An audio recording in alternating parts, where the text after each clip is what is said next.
at Narvadeshwar Law College online classes. Welcome. Myself Dr. R. Shukla. We are studying today administrative law subject. We will discuss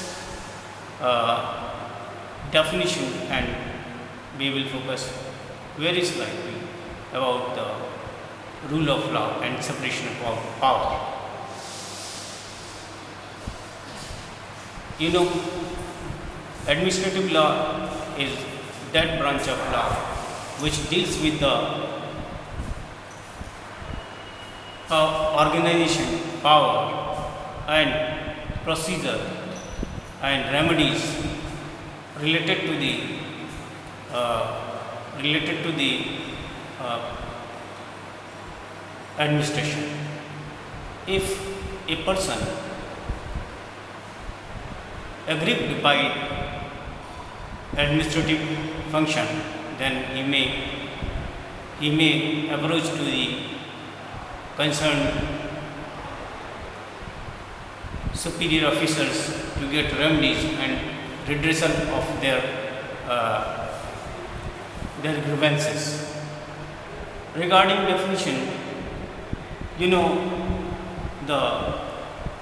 it is that branch of law which deals with the organization and power functions of the administrative bodies. Professor Wade had defined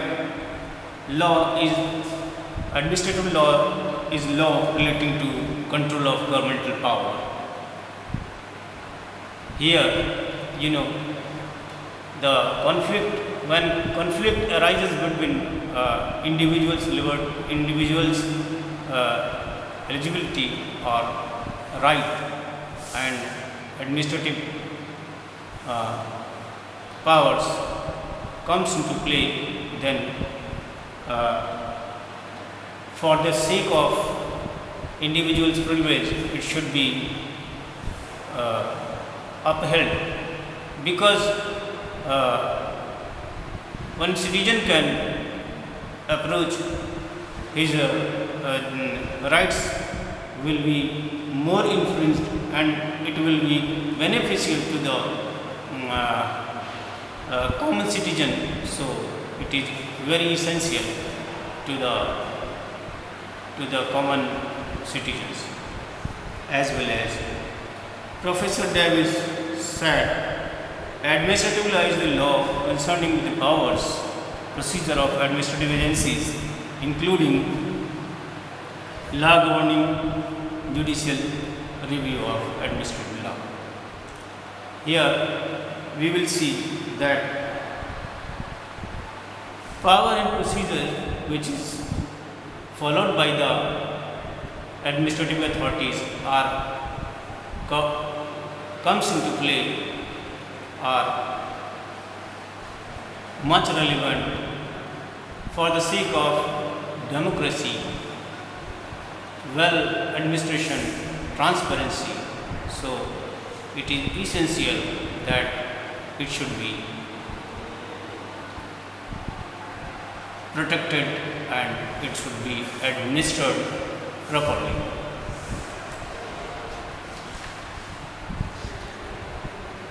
Our beloved Professor M.P. Jain has defined administrative law deals with the structure, powers and functions of organs of administration.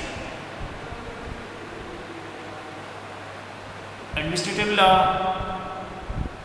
says that what powers would be assigned to administrative officers, because if uncontrolled, unguided powers are being allotted to administrative officers, then there is possibility that common citizens' right, if infringed, then they will not be good for common people, because common people at that time will feel helpless. So it is essential that administrative powers and functions should be circumscribed and controlled and guided by some well established principles. So it is essential that definition of administrative law should be covered.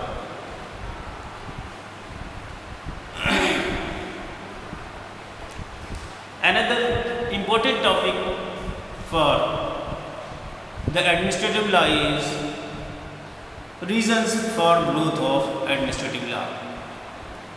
You know, what were the basic reasons which devised the growth of administrative law? Number one is change in state philosophy. Basically, the philosophy of a state was in beginning police state. Later on, it changed to welfare state. So in welfare state there were required so many laws to be devised to fulfill the aspirations of common people. Another second reason is the judicial process. You know, process of judiciary is sometimes feel cumbersome and complex. However, administrative bodies has to exercise their powers in hurry and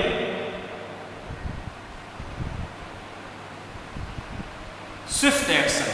So, if a citizen's right is being infringed by the wrongdoing of administrative officers, then if it is redressed by concerned responsible administrative officers, then it will uphold the people's right and it will put faith and credit among the common citizens that the administration is being good and administered properly.